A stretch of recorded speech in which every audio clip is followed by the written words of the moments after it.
Hey there everyone, welcome back to Gaming Basics, and on today's episode of Squad Buster, I'm going to show you how to log in to this game. So let's dive right in. So logging into the game is pretty simple. You just gotta open the game, and after opening the game, you will be taken to this screen. Now, once you're in this screen, just tap on Login with Supercell ID.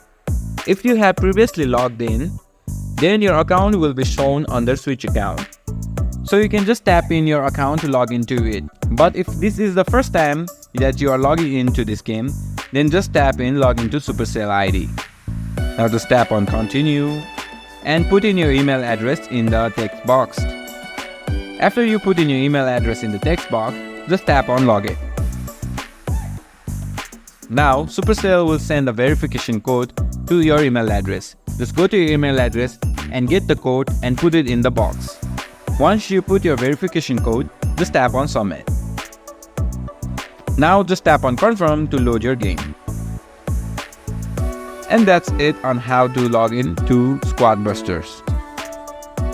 If you face any difficulty following the steps, just leave a comment below and I'll try my best to help you.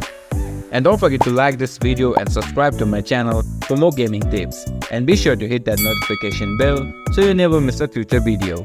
Thanks for watching.